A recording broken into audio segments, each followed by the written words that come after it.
What does a Christ-like wife look like? That is going to be what we're going to talk about in this week's episode of Christ-Centered Marriage and Family. I'm Lori, Joy. and we'll see you in the next video.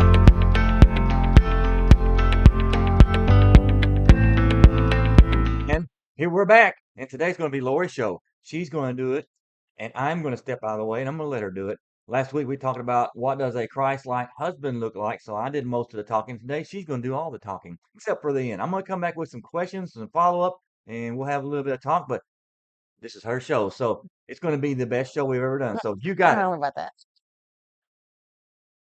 Right. Welcome back to Christ-Centered Marriage and Family. This is the show about how to be a Christ-like wife. So what does that look like? So my disclaimer here is that none of these things that I'm going to tell you about are things that I do perfectly. These are things that I strive to do. But I'm a broken person. I'm a sinful person. So I mess up things regularly. But these are things that I do try to do. I'm going to try to tie each of my points in with the Bible verse. So I'm going to tell you what the Bible verse is, and then I want to talk about what that point is.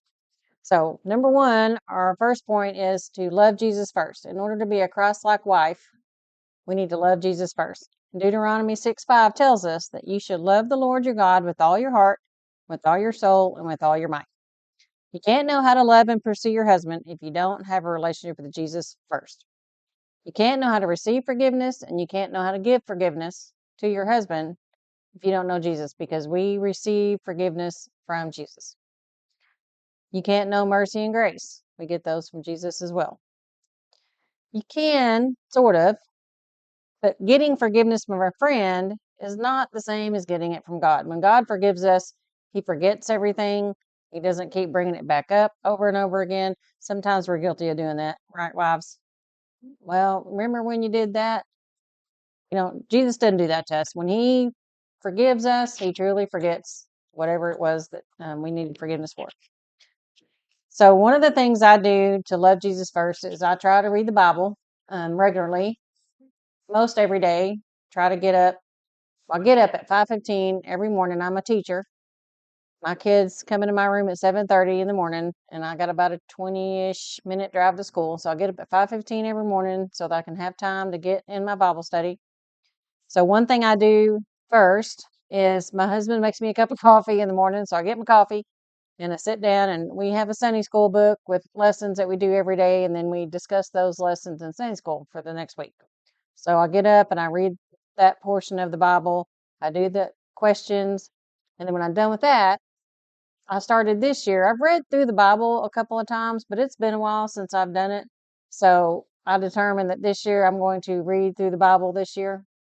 So I started a read the Bible in a year program. So when I'm done with my Sunday school lesson, I read whatever chapters is designated for that plan for that day. If you are not somebody that is in the habit of reading the Bible, that is step one in your journey to being a Christ-centered wife. So even if you're not saved, you need to read the Bible in order to learn how to do that and learn what that means. And so if you've never opened a Bible, if it's been a long time, I've been a Christian for a long time and I've read the Bible, but it still is overwhelming for me. So my advice to you is just start somewhere. And the best place to start would be, especially if you want to try to read the Bible regularly, find a reading plan. It can be read the Bible through a year plan. It can be read through the New Testament plan, read through the Old Testament plan, whatever plan you want to pick out. And you can get online and find them anywhere. Just start reading. Follow your plan. Make a commitment to read every day, whether it's 10 minutes a day, 15 minutes a day. Start there. And as you get in the habit, as you build that habit, then you can start reading more. Maybe you can do a more in-depth Bible study, maybe join a Bible study, or what have you. So make that effort to start that habit of reading the Bible. And then you need to pray regularly. That's one thing I need to work on, is praying more often, praying every day. I do my Bible study in the morning, but then it's time to get ready to go to school and, do my Bible study. And sometimes I pray on my way to school in the car because I'm just by myself. My kids are grown, so I don't have a bunch of kids in the car with me anymore. But that's one thing I do need to work on. It's just being more active in my prayer life. My husband and I pray together sometimes, but I need to do it on my own too more often. So, number one, love Jesus first. Number two, be a helper to your husband. Genesis 2:18 says, when the Lord God said, it is not good for the man to be alone. I will make him a helper suitable for him. So some definitions of helper that Strong Concordance gives are fellow worker or companion in labor. This leads me to think that my role is to be a helper to my husband. You don't labor for him, you labor with him. Marriage is hard work, and so we labor together as a couple to try to make it successful. I do work a full-time job. Like I said, I'm a teacher.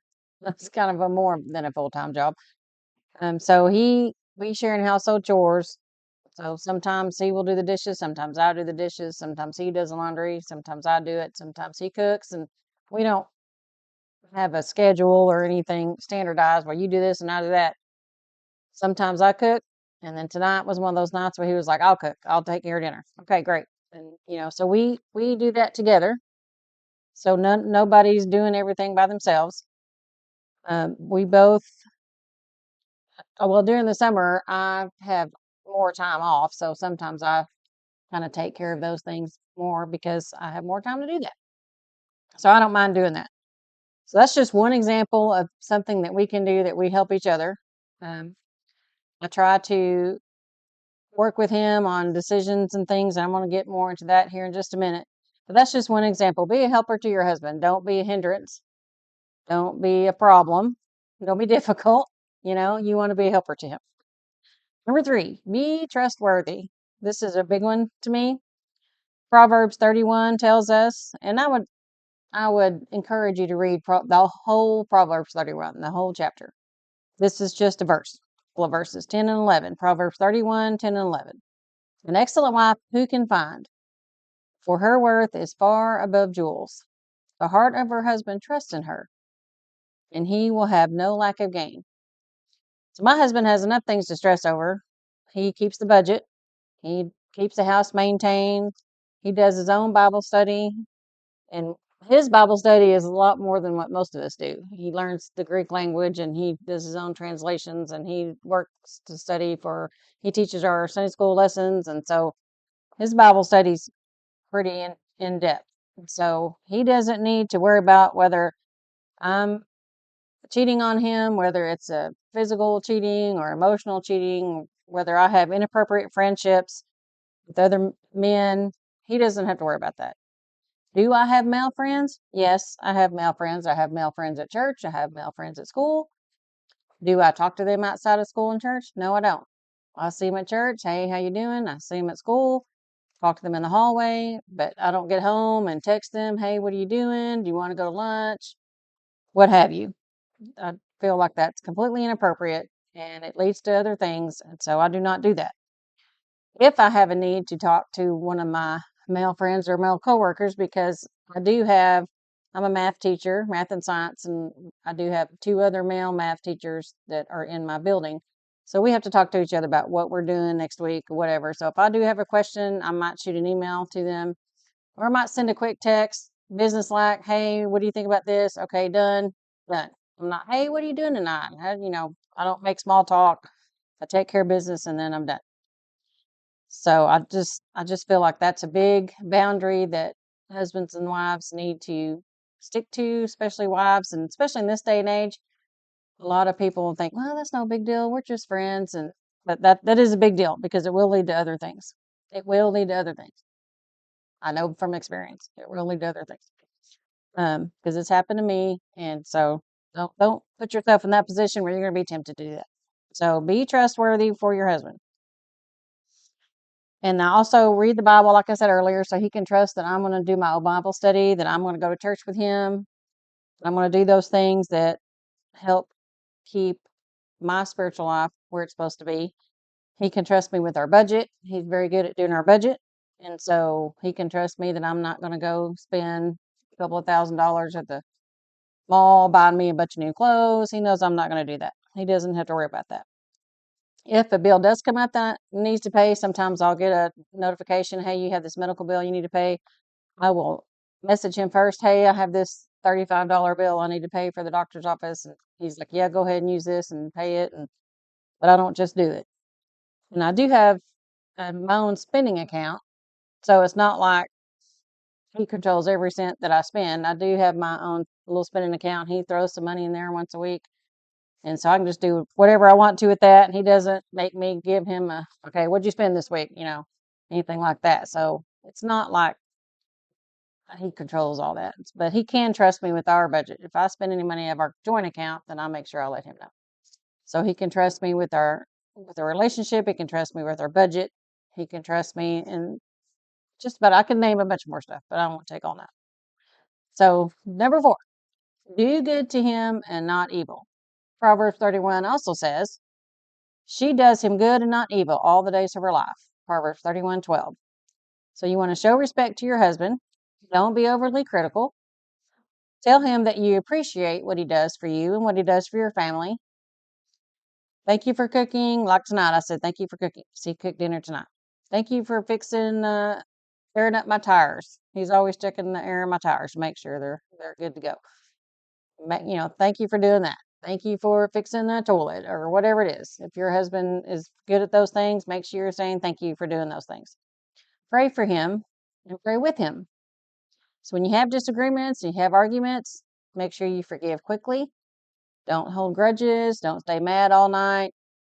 Make sure you say you're sorry. And I'll be the first one to admit that's a hard one for me, saying I'm sorry. So that's one I still have to work on a lot. But make sure you forgive quickly and don't stay angry, because that will turn into bitterness and that will hinder your relationship. And so also be affectionate and be available for intimacy. This may be nuts, but we kind of have a little schedule with our intimacy. But it helps us be intentional about that.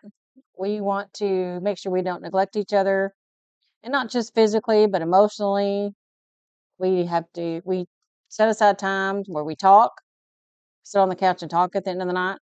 So it's not just physical intimacy. You can be intimate just talking and holding hands. And he holds my hand when we're walking from the car to church and things like that. So those are things that I can do for him that are good and not evil. We make sure that we're not too busy for each other. I put my phone down. I do, bring work home from school sometimes, so I try not to let that be too much of a hindrance and get me distracted. Know his love language and speak his love language. So if you are not familiar with love languages, the book that we used is a Gary Chapman book called The 5 Love Languages, and now they have them for kids. You can do them with your kids. There might be other things out there that you can do to determine how to speak to your husband in his love language, or however you want to word that. That's the one book that we used, and it was pretty spot on. Physical touch, words of affirmation, gifts of service, those types of things. There's like 5 of them. Quality time, and that just determines, okay, so if my husband likes gifts, then I want to make sure I give him gifts. If he likes quality time, I want to make sure I spend time with him. So things like that. So figure out what your husband sees as your way of showing him that you love him, that you appreciate him, and try to do those things as much as you can. The next one is be subject to your own husbands. So Ephesians 5:22 says, wives, be subject to your own husbands as to the Lord. And that's just the short version. But you should submit to your husband. And let me read. I'm going to read this whole section here real quick.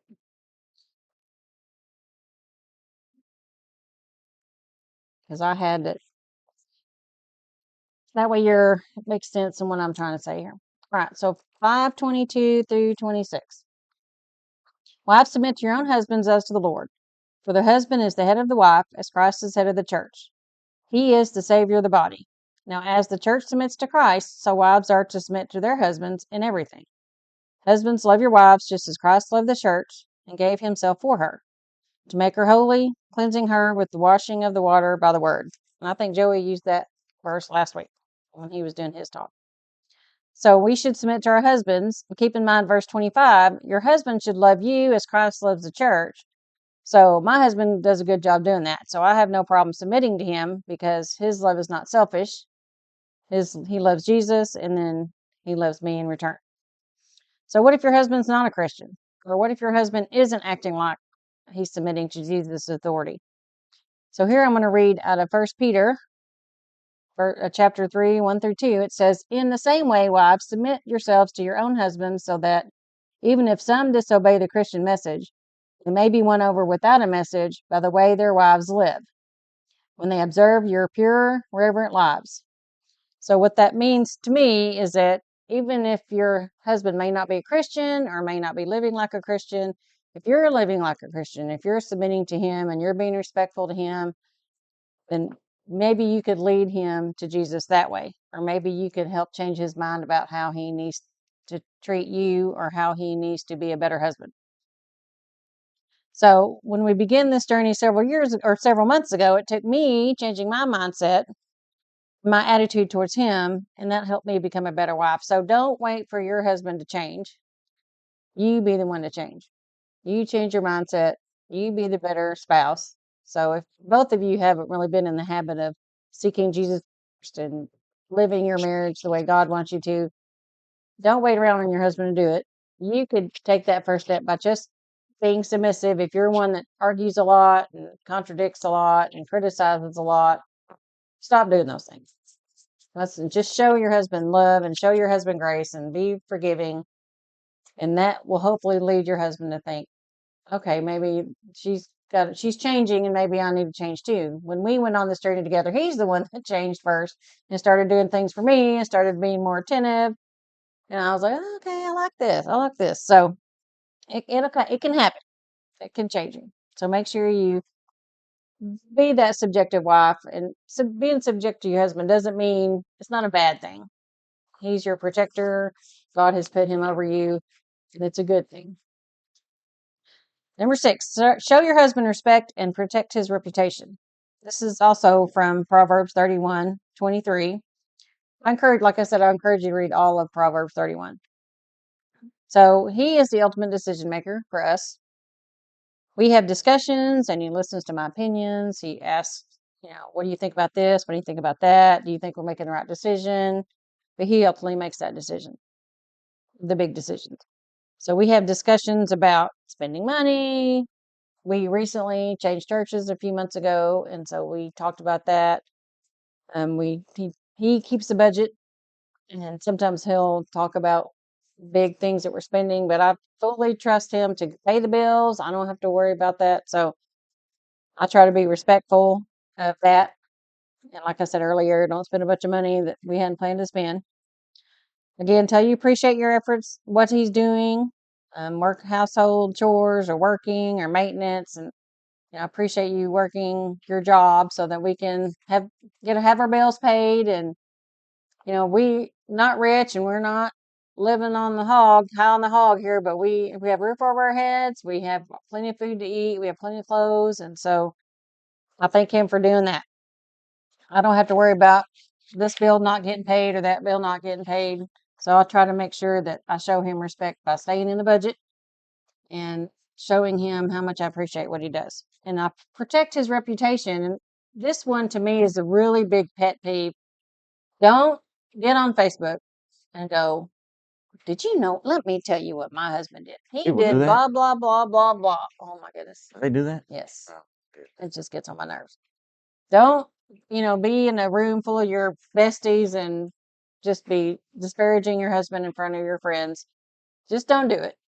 You're ruining his reputation. You're going to make your friends, you're going to make Facebook think your husband's terrible. Just don't do it.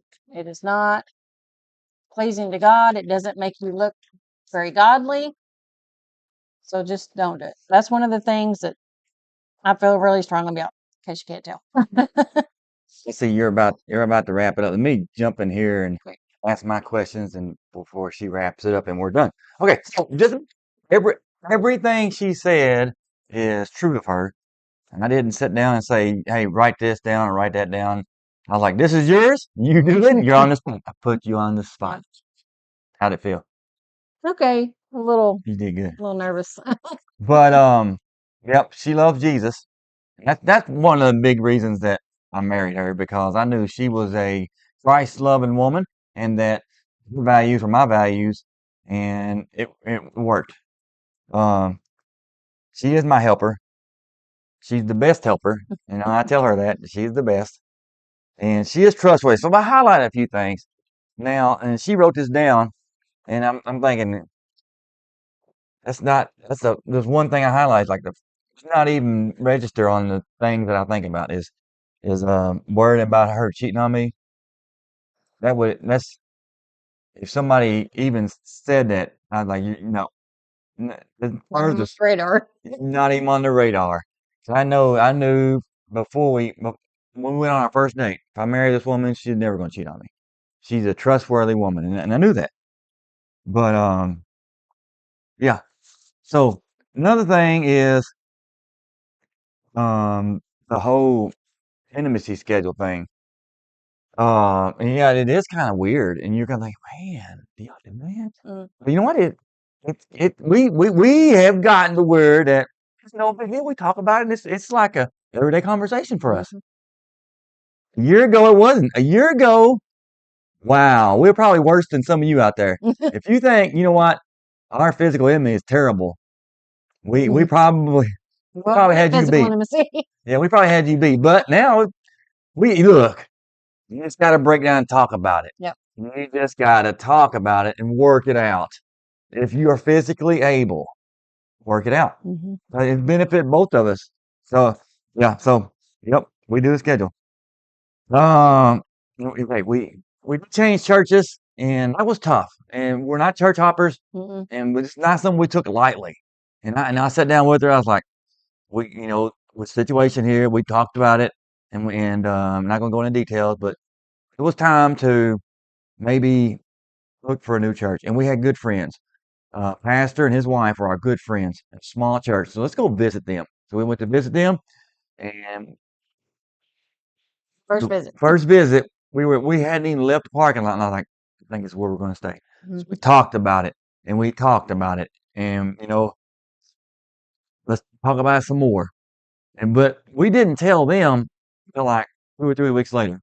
But that was a big decision, changing churches, and I don't recommend you do that lightly. But we talked about it. We worked it out. So I got some questions that we're going to ask, and she's going to wrap it up. Question number one. I'll put you on the spot. You ready? Yeah, guess so. You think Christian wives practice this list you have? Did they practice this list, or do they even think about these things? I'm sure there are probably some out there that do, but I would guess just from experience and the women that I've known in my life, Christian women, that most of them probably don't. But I think I'm sure there are some, but You think that they just don't know how, or I think here's what I think. I think it's because churches don't help teach married couple what a marriage is. that's what I was going to I say. almost said Christian marriage, but there really no such thing. Yeah. Okay, I got to say Christian marriage. Churches don't help it. And like I said, they say don't get divorced. That's pretty much it. And submit to your husband. Submit to your husband, Don't don't get get divorced. divorced. So a lot of wives and husbands don't know these things. That's why we're helping you. And we didn't know them. Yeah. I mean, he Yeah. studies the Bible, and he probably he knew what the Bible says, but it's Yeah. not something we were intentional about thinking about and talking through and doing. And we went to this conference back in May, and we were like, light bulb went off. Watching Ryan and Serena Frederick. And we were like, why do we not ever hear this taught in church? Like we've never heard this taught in church. But listen, she read Ephesians chapter 2, 22 through 32. Go back and read that.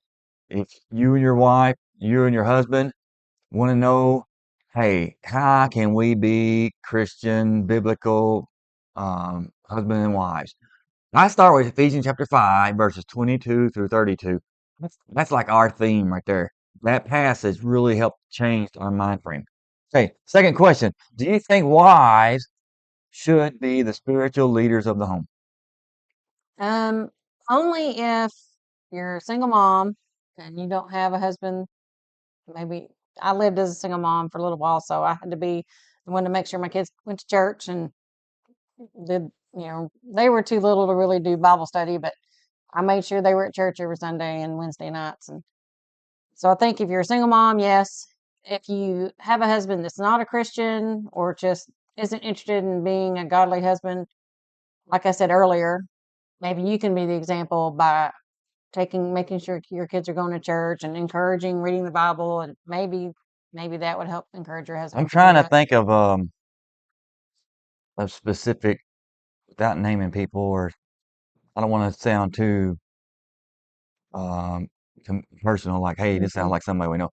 Mm. What if your husband is passive, or can a wife be overbearing and spiritually in the family? I would say not overbearing.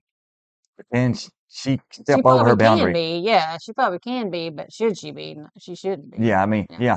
So what kind of advice would you give for a wife that just wants to just take charge spiritually, not let her husband do it, if he has the capability of doing it? I would encourage her to read read the Bible, read Ephesians, and maybe just have a discussion, not maybe but not sound like I'm correcting or lecturing, or just maybe have a discussion about it and say maybe talk about what I've learned and how I've changed, and instead of saying you need to do this and you need to do this, here's how I've changed and this is what I'm doing differently. Maybe the wife can go to the husband.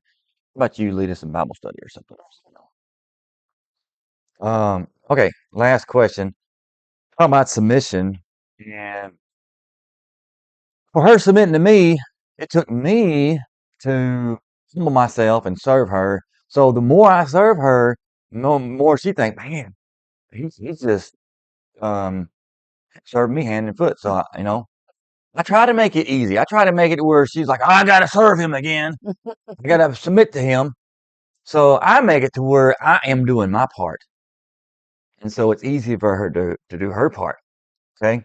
Mhm. So the whole submitting to a wife thing, I make it easy for her. But what if you're in a situation where the husband doesn't make it easy?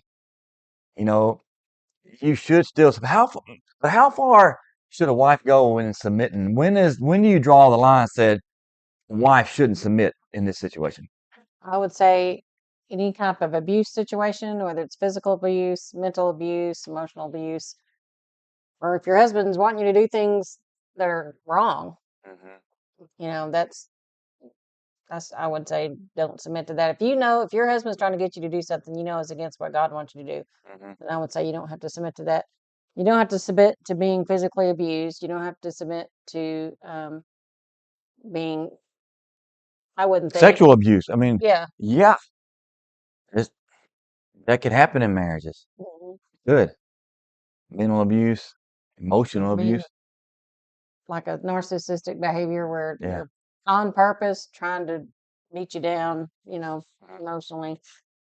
I You wouldn't. know, I mean, I guess as a wife, you can endure for a while and pray and pray and pray and pray. But if it keeps getting worse, you have to look out. The wife has to look out for her own safety, her own sanity. Especially if you have children. Yeah, yeah. And the children don't need to be seeing the wife getting beat down by her husband, Mhm. and they don't need to see that. Okay, well, that's it. Hey, good job. You want to wrap it up? I'll wrap it up. Okay. So there are many other things I could list here, but I want to keep it short. So the main thing to remember is to seek Jesus first by reading and studying the Bible and praying. And one thing to remember is that your marriage is a picture of the gospel to those looking in from the outside. So you're showing Jesus to others with your marriage relationship. Don't put on a front. Don't fake it because people are going to know. Be genuine. Genuinely love each other like Christ loves you, and your marriage will flourish. That's all I have. Thanks for joining me.